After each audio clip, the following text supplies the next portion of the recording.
شخص کا انتخاب کرنا چاہتی ہے جو تعلیم میں اور اسٹیبلٹی میں، جاب کے اعتبار سے، پیسے کے اعتبار سے اس سے زیادہ بہتر ہو، چونکہ عورت کے اندر یہ احساس رہتا ہے کہ مجھے اور میرے بچوں کو تحفظ ملنا چاہیے. یہ تحفظ اس کو اسی وقت مل سکتا ہے جبکہ جو پارٹنر، جس پارٹنر کا وہ انتخاب کر رہی ہے، وہ اس سے بہتر ہو، اس سے اسٹرانگ ہو. اگر وہ اس سے بدتر ہے، کمتر ہے، مثلا لڑکی بہت زیادہ مالدار ہے لیکن لڑکا بہت غریب ہے، تو اس کو یہ احساس رہے گا کہ یہ جو لڑکا جس کا میں انتخاب کر رہی ہوں یہ میرا تحفظ نہیں کر پائے گا. عام طور سے لڑکیاں ایسے لڑکوں کو پسند نہیں کرتی ہیں جن کے پاس دولت ان سے کم ہو، جن کے پاس تعلیم ان سے کم ہو. اب میں آپ کو ایک ایکسپیریمنٹل تھاٹ بتاتا ہوں. وہ یہ ہے کہ مثلا ایک لڑکی ہے، اس کے پاس اس کے پاس آپشن یہ ہے، دو آپشن ہے بلکہ، کہ ان میں سے کسی ایک لڑکے کو وہ منتخب کر سکتی ہے. دونوں لڑکے ایک ہی فیملی سے آتے ہیں، دونوں لڑکوں نے ایک ہی طرح کی تعلیم حاصل کی ہے، دونوں لڑکوں کے پاس ایک ہی طرح کی جاب ہے اور دونوں کی جو انکم ہے وہ بھی ایک ہی ہے. اب خاندان بھی ایک طرح کا ہی ہے، تو ذات پات کا بھی کوئی مسئلہ نہیں ہے، اور دونوں کی ایجوکیشن میں بھی کوئی مسئلہ نہیں ہے، اور دونوں کی تعلیم اور ملازمت اور پیسہ کسی میں کوئی مسئلہ نہیں، کوئی فرق نہیں ہے. بس ایک فرق ہے، وہ فرق یہ ہے کہ ایک تھوڑا سا قد میں نکلا ہوا ہے اور ایک شارٹ ہے، یعنی پستہ قد ہے لڑکی کے مقابلے میں. تو اب آپ خود دیکھ لیجئے کہ لڑکی کس کو پسند کرے گی. لڑکی اس کو پسند کرے گی جو لمبے قد والا ہوگا، پستہ قد کو پسند نہیں کرے گی. باقی سب چیز میں سب دونوں برابر ہیں. یہ ایک ایکسپیریمنٹل تھاٹ ہے، اسی کو ہائپرگمی بولا جاتا ہے، کہ وہ بہتر سے بہتر کی تلاش میں ہے، اپنے سے بہتر کی تلاش میں ہے. وہ اپنے سے پستہ قد کو نہیں، اپنے سے جو نکلتا ہوا قد ہوگا اس کو پسند کرے گی. تو اسلام نے شادی کا جو کہ اصول و ضوابط بتائے ہیں وہ فطرت کو سامنے رکھ کر بیان کیے ہیں کہ بھائی تمہاری شادی تمہارے کمپیٹیبل لوگوں میں ہونی چاہیے.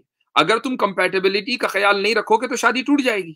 اگر لڑکی ایسی جگہ چلی جائے گی کہ جہاں کمپیٹیبلٹی نہیں ہے تو ظاہر ہے کہ وہ شادی سروائیو نہیں کرے گی. شادی کو سروائیو کرنا چاہیے تاکہ نسلیں بڑھیں.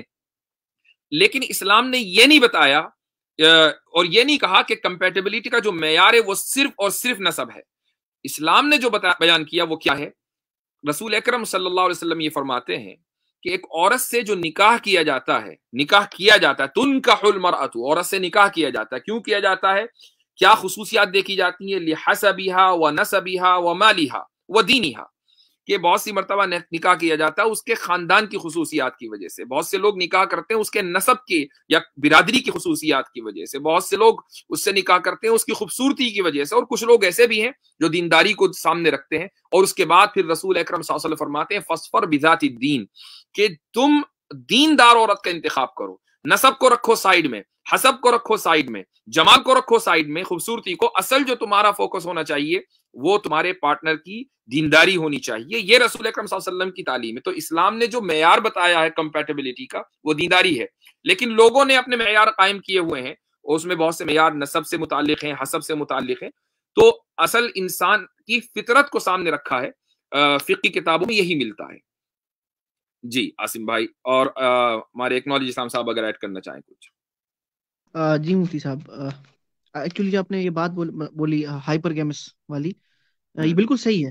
کیونکہ میں بس اس میں ایک چیز ایڈ کروں گا، اکثر لوگ اس بارے میں بات نہیں کرتے، لیکن جب اگر ایسا ہوتا ہے اور اکثر دیکھا گیا ہے، اور کچھ لوگ سب لوگ جو ہیں وہ اندر ہی اندر، چاہے وہ سامنے نہ بولیں کیونکہ فیمنزم اور لبرلزم کا دور ہے، وہ اس بات سے ایگری کریں گے کہ جہاں پر کمپیٹیبلٹی ایشو آتا ہے نا، مثال کے طور پہ ہسبینڈ جو ہے وہ لیس ہے انکم کسی بھی ٹرمز میں اپنی جو ہے وائف کیس سے، تو اکثر ہم یہ دیکھتے ہیں کہ ایک سٹیبل فیملی میں دو چیزیں ہوتی ہیں.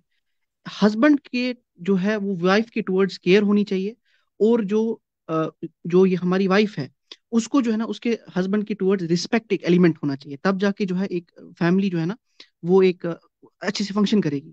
لیکن جب یہ ہسبینڈ جو ہے، یہ اکثر دیکھا گیا ہے، وہ کمتر ہوتا ہے کسی بھی معاملے میں، تو وہ ایلیمنٹ آف رسپیکٹ ہے نا وہ کہیں نہ کہیں ختم ہو جاتا ہے، اور اس سے پھر ایک اسٹیبلٹی ایشو آ جاتا ہے فیملی میں. اور ایٹ دی اینڈ اکثر بیشتر یہ دیکھا جاتا ہے یا تو بچے سفر کرتے ہیں یا وہ شادی ٹوٹ جاتی ہے.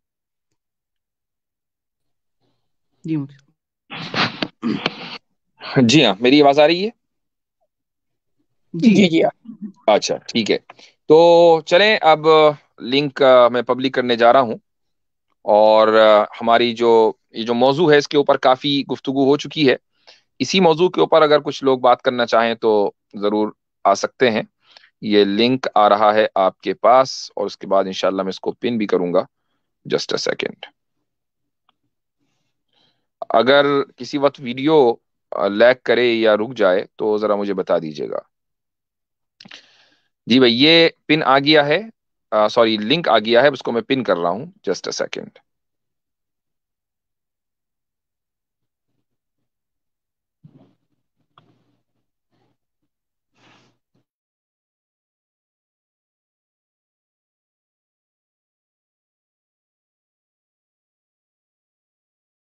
مفتی صاحب آپ کی ویڈیو میں بیچ میں ایشو آ رہا ہے، بفر ہو رہا ہے، تھوڑا سا لیگ ہو رہا ہے.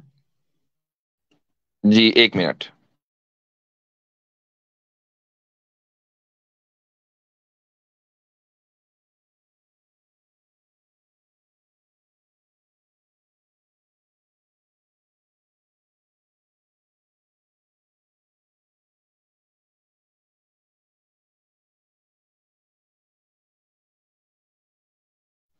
اب ویڈیو صحیح ہے؟ جی فی الحال تو اب صحیح ہے ٹھیک جی. ہے. ٹھیک ہے.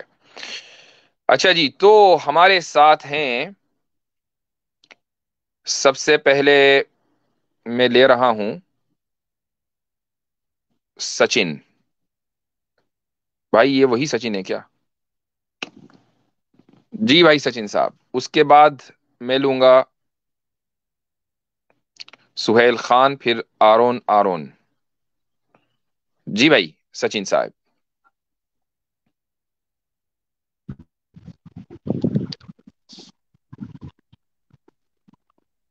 جی بولیں. آواز آ رہی ہے میری؟ جی آ رہی ہے. ہاں، تو آپ نے ابھی کہا کہ خلافت عثمانیہ میں وہ تو ترکیوں کی خلافت تھی.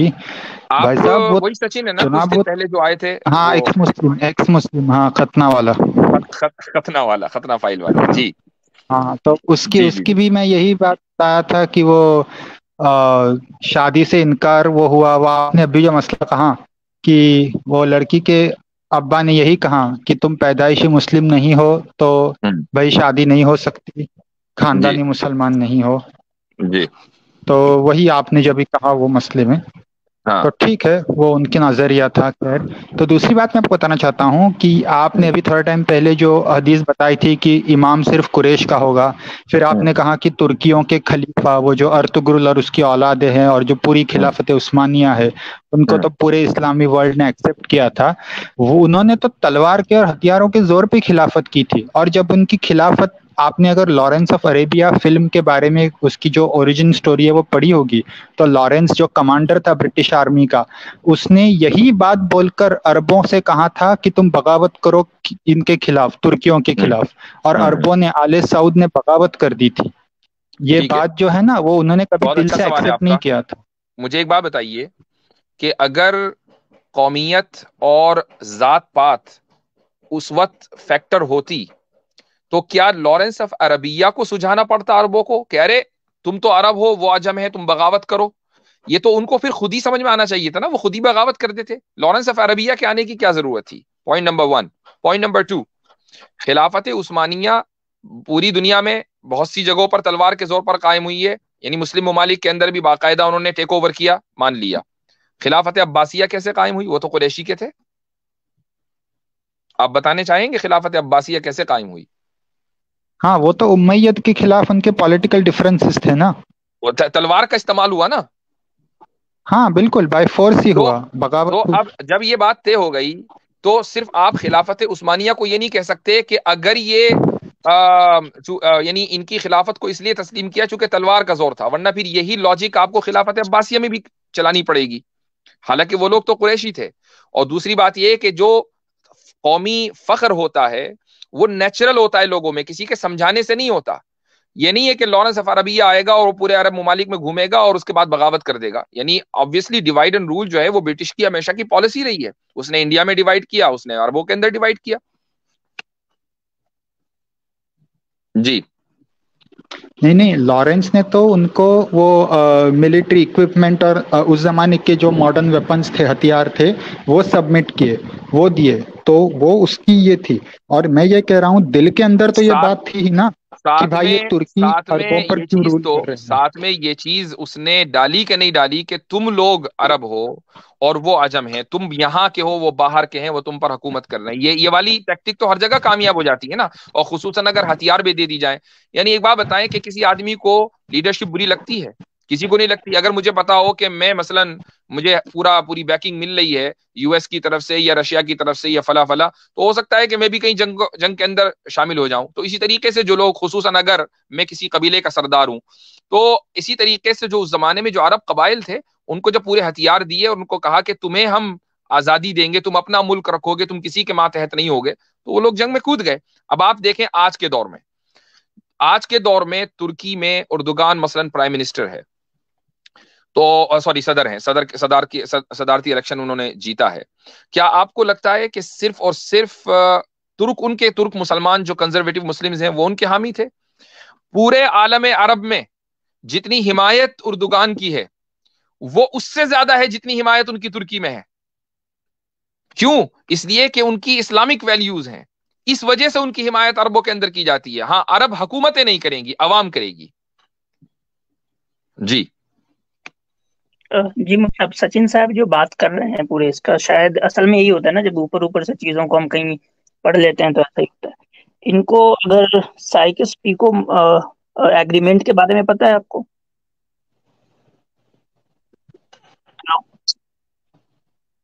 نہیں پتا ہے ان کو.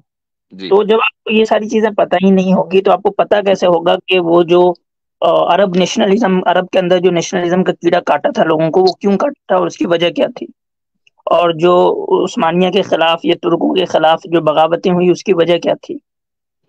تو اس کے پیچھے جو سب سے بڑی اسٹرانگ فورس ہے نا، وہ یہی نیشنلزم تھی، جو کہ ایجپٹ سے شروع ہوئی ہے اور پھر دھیرے دھیرے عربوں میں پھیلتی گئی ہے. گرچہ ابھی تک عرب کے اندر ہی، ابھی دنیا کا عرب ہی ایک ایسا خطہ ہے جس میں نیشنلزم سب سے زیادہ کمزور ہے، لیکن وہاں بھی آ چکا ہے آلریڈی بہت اچھے طریقے سے. تو یہ عثمانیہ کے خلاف آپ کا یہ کہنا، عثمانیہ کے انہوں نے طاقت کے بل پہ کر لیا تھا اور لارنس آف عربیہ اور عربوں نے بغاوت کر دی، تو اس سے کچھ ثابت نہیں ہو جاتا آپ کے کوئی پوائنٹ، کیونکہ عربوں نے تو خود اپنے لوگوں کے خلاف بغاوت کر دی. عباسی عرب تھے، انہوں نے امیہ کے خلاف بغاوت کر دی. پھر بعد میں عباسیوں کے خلاف جو ہے کئی عربوں کے اندر چھوٹی چھوٹی حکومتیں بنی، بغاوتیں ہوتی رہی. بغاوت کا ہونا اور تلوار کے بل پہ حکومت قائم کرنا، یہی طریقہ تھا ماضی میں. تلوار ہی کے بل پہ ہر حکومت قائم ہوئی ہے، چاہے عباسیوں اصل میں عاصم بھائی، سچن صاحب کے لیے یہ مسئلہ بڑا حساس ہے، تو وہ اس چیز کو یہ تسلیم نہیں کرنا چاہتے کہ یہ اسلام کا مسئلہ نہیں ہے. ان کو جو ایک ٹراما ہوا ہے تو اس کی وجہ سے یہ اس طرح کی گفتگو کر رہے ہیں، ورنہ میں نہیں سمجھتا کہ کوئی بھی آدمی جو ہسٹری سے واقف ہو وہ ان چیزوں کو نہ جانتا ہو. صحیح کہہ رہا ہوں نا سچن بھائی؟ یہ سوال میں نے اس لیے پریزنٹ کیا تھا کیونکہ مجھے لگا کہ آپ سب لوگ سعودی عرب والوں کے بھکت ہیں، سعودیہ کے بھکت ہے، تو اس لیے مجھے ٹھیک ہے، آپ نے ابھی ایکسیپٹ کر لیا کہ عربوں نے آپس میں ایک دوسرے میں نیشنلزم اور مال اور زمین کے اس میں جنگیں لڑی اور ایک دوسرے کے پیٹ میں خنجر مارے، تو یہ آپ نے ایکسیپٹ کیا. مجھے لگا آپ تو پورے عربوں کے بھکت ہیں. چلیے ٹھیک ہے. میرا دوسرا سوال آپ کو ایسا کیوں لگا؟ نہیں، بالکل آپ کی باتوں سے اکثریت یہ بات جھلکتی ہے. کیا؟ کیسے؟ یعنی ہم یہ کہتے ہیں کہ عرب جو ہے وہ سپیریئر ہیں، کیا میں نے کبھی کہا ہے؟ ڈائریکٹلی تو نہیں کہا ہے، لیکن انڈائریکٹلی کا کیا مطلب ہوتا ہے، ذرا وہ بتا دیں. مطلب یہ جو سعودی عرب میں کرائم ریٹ کم ہے، یہ ہے وہ ہے، یہ سب باتیں جو ہے، جبکہ وہاں پر چھپے ہوئے انداز میں بہت ساری غلط چیزیں چل رہی ہے. ہم سعودی عرب کے ساتھ ساتھ افغانستان کو بھی کہتے ہیں کہ وہاں پر بھی کرائم ریٹ جب سے طالبان آئے ہیں کم ہو گیا. اس کا تعلق جو اسلامی نظام سے ہے، کوئی عربوں سے نہیں ہے. وہ عرب جو ہیں ایجپٹ میں بھی ہیں، ہم ہی سب سے زیادہ برائی کرتے ہیں کہ ایجپٹ سے زیادہ کرپٹ نیشن جو ہے وہ مسلمانوں میں کوئی نہیں ہے، کرپٹ کنٹری. میں جارڈن گیا، میں 2 مرتبہ گیا. تو جب پہلی مرتبہ گیا تو وہاں کا جو ٹیکسی ڈرائیور تھا اس نے خوب کرپشن کیا، خوب لوٹا. تو اس چیز کو باقاعدہ میں نے ایک ویڈیو میں یا میں نے ایک آرٹیکل لکھا اس کے اوپر کہ بھائی جارڈن میں اس جگہ میں گیا حضرت شعیب علیہ الصلوۃ والسلام کی قبر مبارک پر، کہ جہاں ان کی قوم کے اوپر عذاب ہی اس لیے آیا تھا کہ وہ کرپشن کر رہی تھی. وہاں اس علاقے کے اندر ایک ٹیکسی ڈرائیور جو ہے وہ جھوٹ بول کر ٹورسٹ کو لوٹ رہا ہے. تو کیا ابھی وہ قوم سدھری نہیں ہے؟ یہ میرے مضمون کا عنوان تھا, پوری تھیم تھی. تو آپ نے کیسے انداز آئی نو کہ آپ نے وہ مضمون نہیں پڑھا ہوگا, کئی سال پہلے کی بات ہے, لیکن آئی ایم جسٹ سیئنگ کہ آپ کو یہ کیسے آپ نے کہہ لیا کہ بھائی یہ تو اربوں کے بھکت ہیں, جو چیز صحیح ہے اس کو صحیح کہا جائے گا, جو چیز غلط ہے اس کو غلط کہا جائے گا. لگ رہا ہمارے ہے یہاں کہ قومیت نہیں ہے.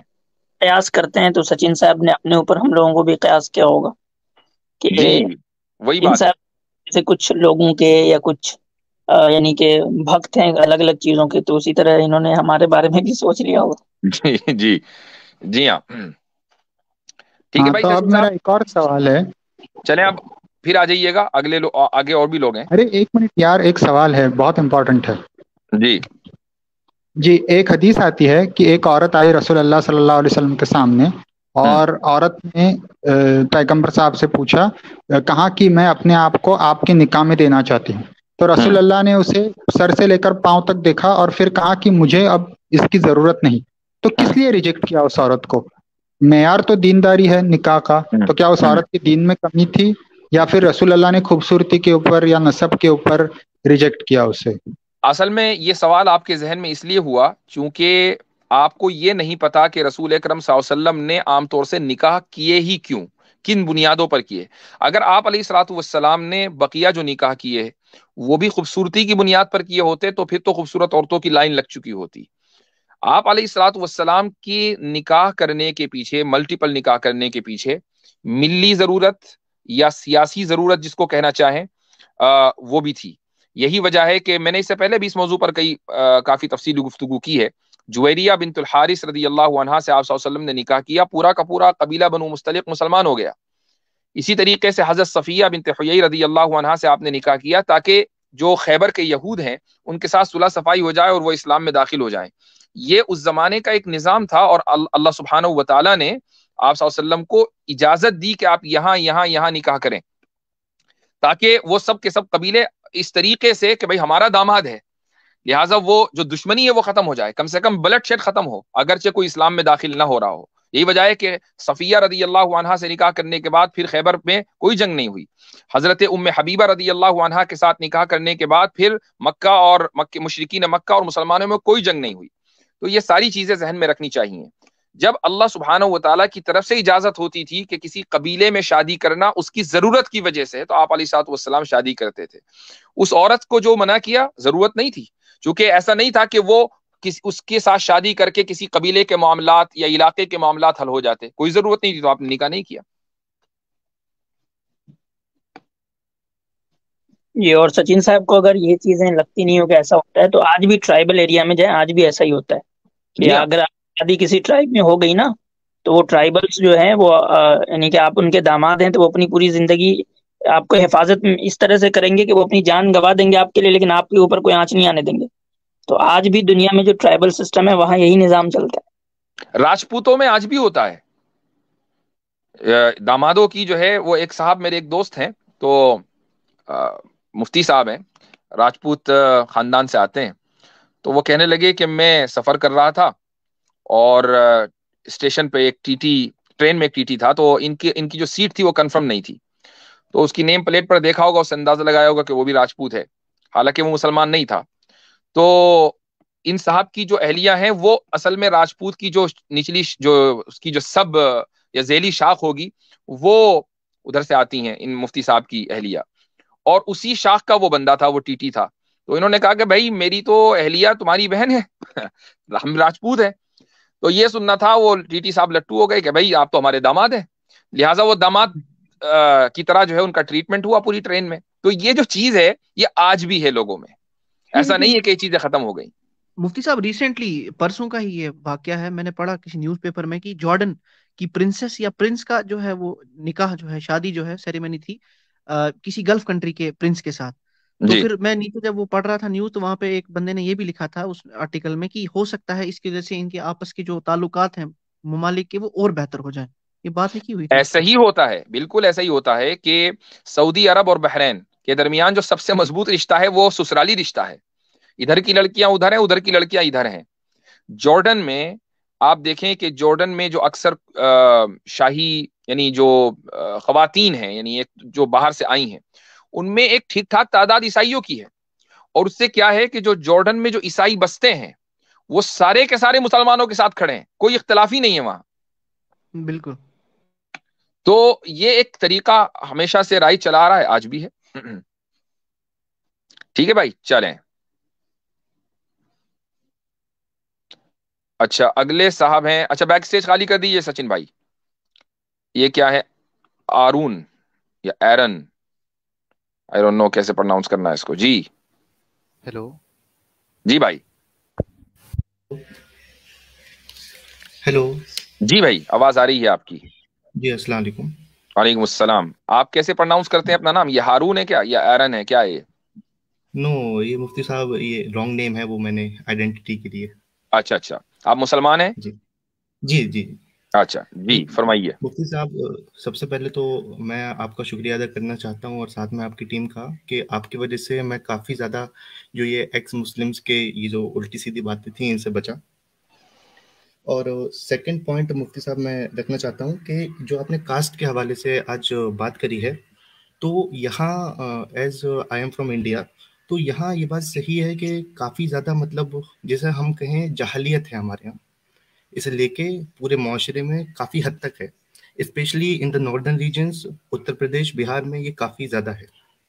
تو اسے کس طریقے سے امپروو کرے، اس بارے میں آپ سے تھوڑی وضاحت چاہتا ہوں. اور ساتھ میں میرا تھرڈ پوائنٹ یہ کہ میں نے آپ کو ای میل کیا تھا ایک زوم میٹنگ کے لیے، پلیز آپ اسے چیک کر لیجیے. اچھا وہ دوبارہ کر لیجیے گا، تاکہ ہو سکتا ہے وہ نیچے چلا گیا ہو. کس سے زوم میٹنگ کرنی تھی بائی دا وے؟ جی مجھے بس مطلب 5 منٹس آپ سے تھوڑی سی بات کرنا ہے، بہت امپورٹنٹ ہے میرے لیے، تھوڑا اچھا سا اچھا، ایک جی.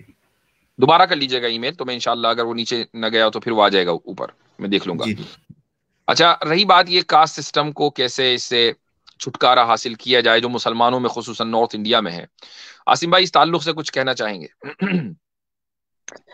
جی سر، یہ بہت سب سے اہم مسئلہ یہی ہے کہ ہم اس کا ڈینائی کہ ذات پات یا کاسٹ کے بنیاد پہ جو ہے چیزیں غلط نہیں ہو رہی ہیں. کچھ لوگوں کو یہ لگتا ہے کہ اگر ہم کرٹیسائز کرتے ہیں، کہ جیسے میں نے ویڈیو ہی بنائی تو اس پہ لوگوں کو یہ لگنے لگا، کچھ لوگ آگے کمنٹ میں کہہ رہے تھے کہ ڈینائی کر رہے ہیں آپ، کہ ایسا ہم اس کو ڈینائی نہیں کرتے کہ ذات کی بنیاد پہ تفریق نہیں ہے یا کچھ غلط نہیں ہو رہا ہے.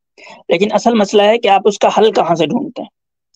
آپ یا تو لبرل فریم ورک سے اس کا حل ڈھونڈیں گے، یا پھر آپ اسلامی نقطہ نظر سے اس کا حل ڈھونڈیں گے. تو ہم یہی کہہ رہے ہیں کہ آپ لبرل فریم ورک کو چھوڑ دیں. اگر آپ نے اس کی بنیادوں پہ مسئلے کو حل کرنے گئے تو آپ ایک مسئلے کو حل کر کے 4 مسئلہ اپنے یہاں پیدا کریں گے. ایک منٹ پلیز، میں اس میں ایک پوائنٹ ایڈ کرنا چاہوں گا. میں لبرل فریم آف ورک سے بالکل نہیں دیکھتا، میں پیور اسلامک فریم آف نہیں، ان ورک کو سے ہی بات وہ کرتا ٹھیک ہے، آپ ان کو بات مکمل کر لینے دیں، وہ ایک عام بات کر رہے ہیں. جی میں مطلب جنرلی یہ بات کہہ رہا ہوں، کیونکہ ہمارے یہاں ہر چیز کا حل عام طور پہ جو ہے وہ لبرل نقطہ نظر سے یہ اب دیکھا جاتا ہے، طور سے غیر محسوس طریقے سے بھی ہم دیکھ کر رہے ہیں. تو اسلام مطلب ایک تو کھلی ہوئی بات ہے کہ اسلام نسل کی بنیاد پہ، ذات پات کی بنیاد پہ فخر نہیں مانتا. تو اس کو ہمیں بار بار ریٹ کرنا پڑے گا اور دکھانا بھی پڑے گا ہمیں. مطلب ہمیں اپنی ذاتی زندگی میں بھی اس چیز کو کر کے دکھانا ہوگا کہ اسلام جو ہے وہ کسی طرح کی تفریق ذات پات کی بنیاد پہ نہیں کرتا. مثلا مان لیں کہ اگر کہیں خدا نہ خواستہ اس طرح کی تقسیم ہے محلے کی، اور سامنے والا جو ہے وہ دوسرے محلے والوں کو غلط سمجھتا ہے ذات کی بنیاد پہ، یا مثال کے طور پہ ہم اٹھتے بیٹھتے ہیں اپنے دوستوں کے ساتھ، یہ مسلمانوں میں بہت کم ہے، سب کے ساتھ کھانا پینا ہے، لیکن ایک جو چھوٹی چھوٹی چیزیں، ایک ہے کہ کبھی کبھی دوستوں کے ساتھ بھی ہم تفریحاً بھی جو ہے وہ اس طرح کا مذاق کر لیتے ہیں، یا کہہ لیں کہ جب ہم آپس میں گفتگو کر رہے ہوتے ہیں تو وہ ایک تانا نکلتا ہے ذات والا. تو یہ سب عادتیں ہمیں چھوڑنی ہوگی. ٹھیک ہے یہ چیزیں بہت زیادہ ہرٹ نہیں کرتی ہے، لیکن ہرٹ کرتی ہیں کہ سامنے میں تو نہیں ہمارے دوست، لیکن ان کو ہرٹ کر رہی ہوتی ہے اندر سے، ہمیں پتہ ہے. تو ہمیں اس طرح کے جو الفاظ استعمال کر رہے ہیں، ہمارے یہاں کچھ چھوا چھوت نہیں ہے، بس ہم تفریحاً یہ سب کر رہے ہوتے ہیں، تو ہمیں اس سے نکلنا ہوگا. لیکن مکمل کر لیں. دوسری چیز جو اسلامی نقطہ نظر سے اہم یہ ہے کہ وہ سرے سے جو ہے وہ اس آئیڈینٹی کو ہی مٹانے کے بل پہ نہیں ہے. ہمیں اس کا بھی خیال کرنا ہے کہ ہم یعنی کہ اس چکر میں اتنے آگے نہ بڑھ جائیں کہ ہم کہیں کہ بھائی یہ سب چیزیں یعنی کہ اس کا کوئی فائدہ ہی نہیں ہے، کوئی وجود ہی نہیں ہونا چاہیے، سرے سے اس کے وجود کا انکار کر دیں ہم، تو یہ بھی درست نہیں ہے. تو اس دونوں چیزوں کا ہمیں خیال رکھنا. جی ایک چیز یہ بھی ہے کہ دیکھیں تبدیلی جو ہے وہ پرانوں سے نہیں آتی. پرانے اپنا کام کر کے چلے گئے, انہوں نے اپنی زندگی میں جو تبدیلی لانی تھی وہ لے آئے, اور پھر بہت سی مرتبہ لوگ جب پختہ عمر کے ہو جاتے ہیں تو وہ روایتوں کو اور رسم و رواج کو پکڑ کر بیٹھ جاتے ہیں, اس کو کمپرومائز نہیں کرنا چاہتے. یہ ہر جگہ ہوتا ہے, ہر معاشرے میں ہے. تبدیلی اگر آتی ہے تو وہ نوجوانوں کے ذریعے آتی ہے. اچھا, اب ہمارا مسئلہ یہ ہے کہ جو نوجوان ہیں, چاہے وہ کسی بھی قوم سے تعلق رکھتے ہوں, کسی بھی مذہب سے تعلق رکھتے ہوں, یہ نوجوان جو غلط قسم کی تبدیلی ہے اس میں تو سب سے آگے آ جاتے ہیں, لیکن جو پازیٹیو تبدیلی ہے اس میں پیچھے رہتے ہیں. اگر آپ مسلم نوجوانوں میں یہ تحریک چلائیں کہ بھائی تمہیں شادی کرنی ہے اور تمہارے معیار یہ ہونے چاہیے, ذات برادری تمہارا معیار نہیں ہونا چاہیے, تمہیں ایجوکیشن دیکھنی ہے دیکھو, تمہیں خوبصورتی دیکھنی ہے دیکھو, تمہیں مثلا لڑکی کا قد, اس کی صحت وغیرہ یہ دیکھنی ہے دیکھو, لیکن ذات کی بنیاد کے اوپر تم لڑکی کو ریجیکٹ نہ کرو, یہ لڑکی لڑکے کو ذات کی بنیاد پر ریجیکٹ نہ کرے. میں یہ کہتا ہوں آگے بڑھ کر, آئی نو کہ یہ بہت سی مرتبہ لوگوں کے لیے ڈیفیکلٹ ہوگا, لیکن اگر لڑکے کو اپنے خاندان کے خلاف جا کر, خاندان کا مطالبہ غلط ہے ذات کی بنیاد پر, اور وہ اپنے خاندان کے خلاف جا کر ایک ایسی لڑکی سے نکاح کر رہا ہے کہ جو دیندار ہے لیکن ذات برادری اس کی دوسری ہے, جس کو اس لڑکے کی ذات برادری والے نیچ سمجھتے ہیں, تو میں یہ کہوں گا کہ یہ ایک مستحسن عمل ہے, اس لیے کہ وہ اس تبدیلی کے ذریعے, اپنی زندگی میں اس تبدیلی کے ذریعے دوسروں کو ایک پازیٹیو پیغام دے رہا ہے. یہ جس طرح جہیز کے خلاف نوجوان ہی کھڑے ہوں گے تو ہوں گے, بوڑھے نہ کبھی کھڑے ہوں گے اور نہ ہی ان سے یہ توقع کی جائے گی, وہ ایک رسم و رواج کے پابند ہیں.